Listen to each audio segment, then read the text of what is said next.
All right, let me tell you about my latest project that I'm working on here. I play bass. I've always wanted to have a fretless bass for a long time. I started looking around to see about trying out a fretless bass for a relatively inexpensive one. I couldn't really find one that had decent reviews that was also kind of reasonably priced without buying another fretless bass. So I ended up buying a Alan Eden fretless bass neck to put on my guitar fetish.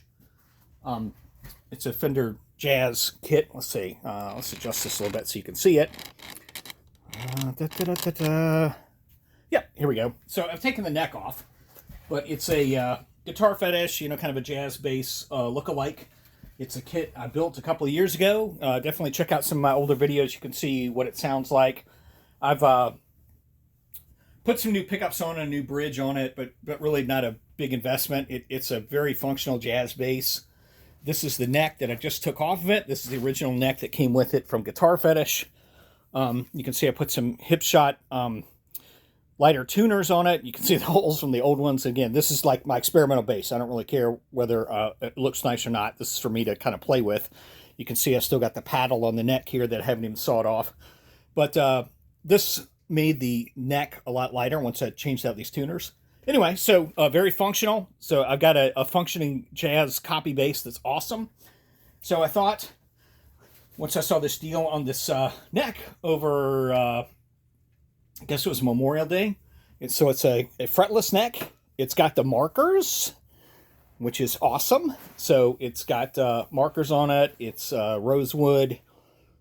So I got a great deal on it. I also got Wilkinson tuners with it. So about $100. So it was a great deal. So I just got it. Just took apart a few things to try it out here to see what I need to do, if everything is going to magically fit together.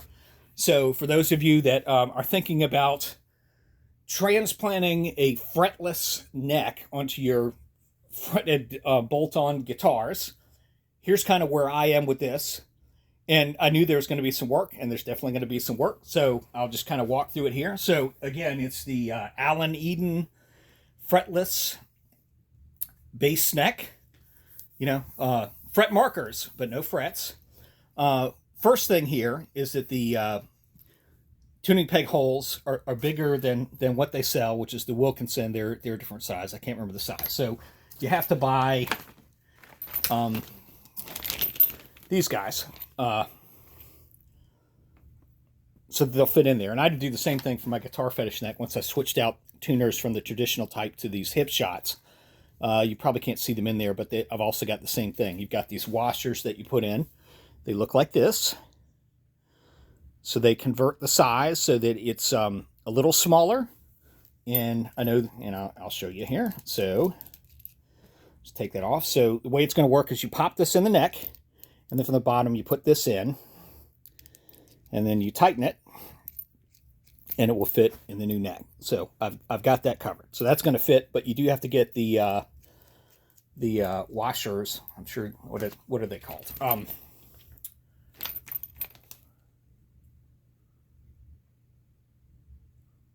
guess the bushings, I guess is what you call them. Anyway, so if you're going to buy one of these necks, keep in mind your tuners might be a different size, your tuning pegs, so you might have to get this little adapter. And again, that was pretty cheap, $10 for these. I'm going to pop them in here. I know they're going to work because I did the same thing on the Guitar Fetish neck when I swapped out tuners on that. So not a big deal there. Little bit of investment. Again, still about $100 for this awesome neck that I can't wait to get on. But here's the fun part. The neck socket here is smaller, at least on the Guitar Fetish kit, and I don't know if that's standard or not. And the measurement here at the base is about, what is that, 63 millimeters across here. So 63 millimeters is what the socket is on the base itself. So the Alan Eden base is a little bit more flared. So it gets out to about 65 millimeters. So I've got a little extra wood, and they both flare out a little bit. It's very gradual, but they flare out. So this neck was made for the Guitar Fetish kit. So it fit just fine. This one was not, but it's a little bigger. So I'm going to have to figure out how to deal with that and make that the right size so that it will fit in the base itself and the socket, and I can screw it in. But I think it's just some woodworking right here on the side to like lower that a little bit. And again, this is a project base for me, not a big deal. If things might not are as pretty as they would be if I bought a $400, $500, $600 base. This is just me playing around. And if I don't like the fretless, my net investment here is this neck that I got on sale under $100, and these tuners, which I could probably use on another base or something, or I could resell it, whatever. And I can always flip right back to my fretted jazz bass, which I know works just fine. I've used it for gigs, so it is just fine. So that is where things are. I'll have to post another update after I get into more of the woodworking here on what I'm going to do to make this work. But overall, I will say that this Allen Eden bass fretless neck came very well packed. I got it in a couple of days. I got an awesome deal on it.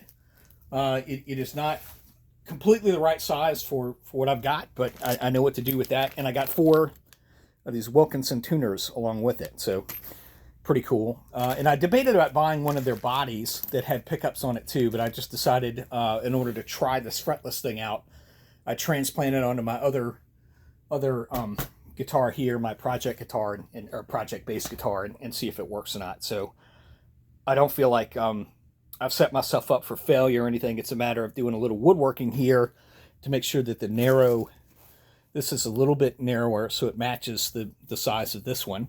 And then we'll try it out, and I have to post some more news and updates on that so you can see how things go with the fretless. But this is my latest little project that I'm working on. So you have to stay tuned. And definitely, if you're interested in the Guitar Fetish Jazz Bass Kit, go back and look at some of my earlier videos. There's some great videos where I show about how I tongue oiled it, finished it, how I've swapped out parts. Really, the only thing that's left from the original Guitar Fetish is the wood. And the neck. I've replaced the tuners on it. There's a little plug for the other videos. I replaced the tuners on it. I've replaced the pickups. I've replaced the bridge, and I've redone the electronics, and actually did a old style grounding from the bridge into the cavity itself, so that everything is grounded. But it's a great bass. It really gives me that jazz bass kind of growl, kind of that funk thing. So great bass. Anyway, so stay tuned. There'll be more updates on how things go on my fretless project later.